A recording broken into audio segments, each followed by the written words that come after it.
Ce que vient de faire l'Algérie au Conseil de sécurité de l'ONU le 20 juin dernier est historique, mais personne n'en parle.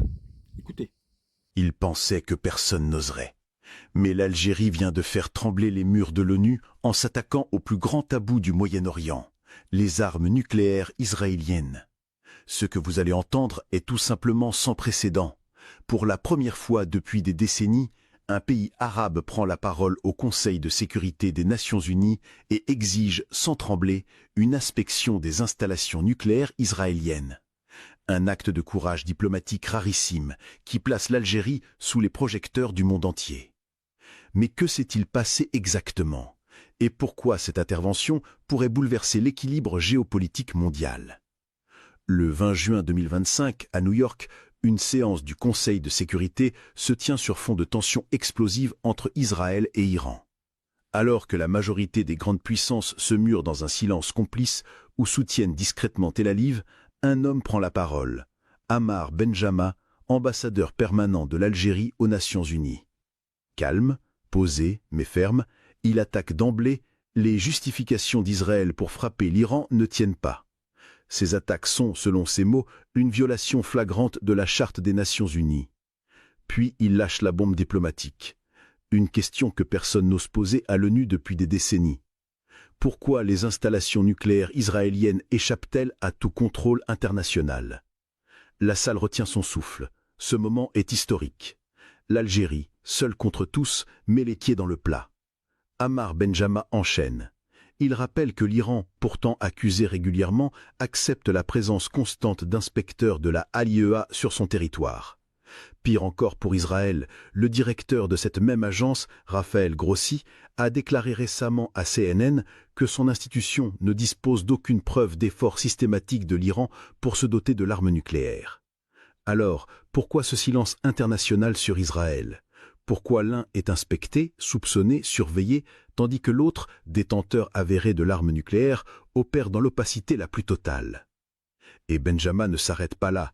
Il signale que les récentes attaques israéliennes ont visé des installations iraniennes sous contrôle direct de la AIEA. Si même ces sites ne sont plus protégés, c'est tout le système de non-prolifération nucléaire qui vacille. Ce n'est plus une question régionale, c'est une alerte mondiale. Mais l'ambassadeur algérien va plus loin encore.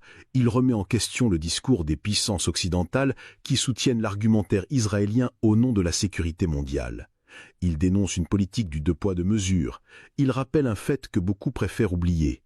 En 1981, Israël a bombardé un réacteur nucléaire en Irak. À l'époque, le Conseil de sécurité avait voté une résolution. Résolution restée sans suite. Pas d'enquête, pas de sanctions, pas de suivi. Silence. Benjama regarde la salle et dit d'un ton glacial: c'est cela l'héritage de l'impunité. Et cette impunité a aujourd'hui un prix. Il évoque ensuite la situation à Gaza. Depuis octobre 2023, plus de 55 000 morts, en majorité des femmes et des enfants, victimes de l'offensive israélienne. Un siège implacable, une punition collective. Et pourtant, rien. Aucune sanction, aucune enquête indépendante, aucun embargo. Ceux qui prétendent défendre le droit international humanitaire ferment les yeux sur les pires crimes. L'Algérie, elle, ne se tait pas. Elle parle pour les sans-voix, pour ceux qu'on oublie, pour les peuples qu'on écrase. Et elle appelle à une seule chose: la raison. Reprendre le dialogue sur le nucléaire iranien, impliquer l'Europe, Washington, Téhéran, utiliser les outils de la diplomatie, de la médiation, du droit international, parce que selon Benjama, c'est la seule voie viable.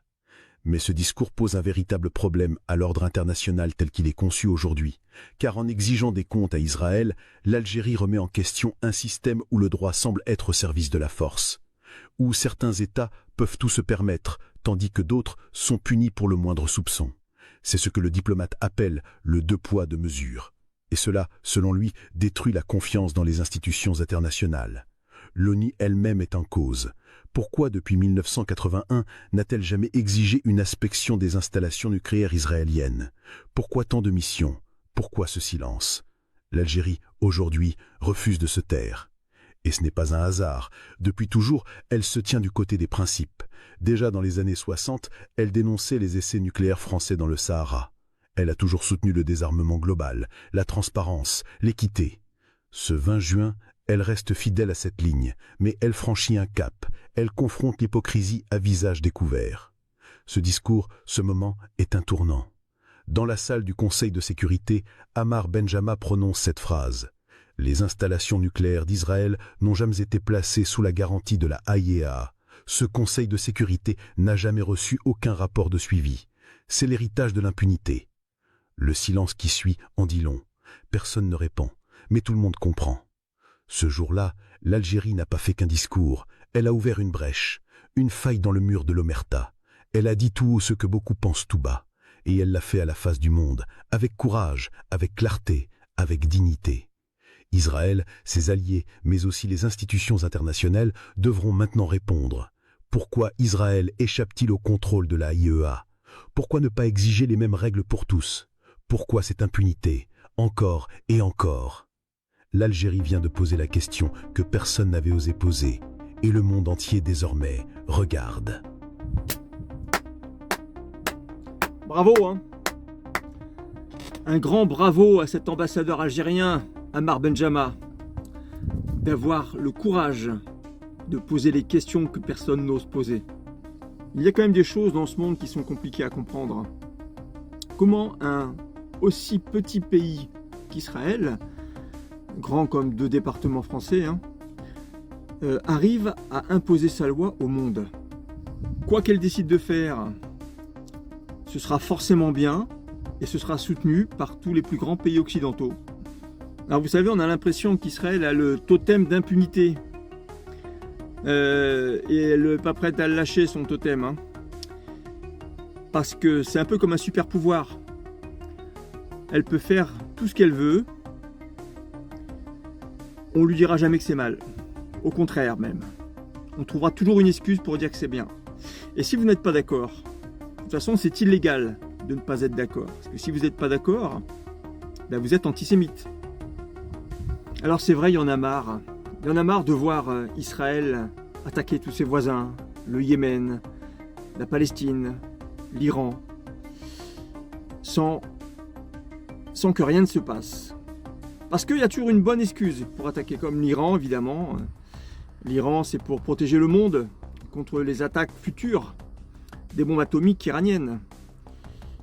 Gaza, c'est pour combattre le Hamas. Il y a toujours une excellente excuse pour foutre le bordel.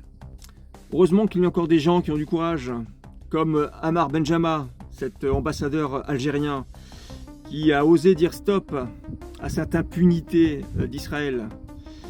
Et ce qu'on peut souhaiter maintenant, c'est que beaucoup d'autres pays emboîtent son pas.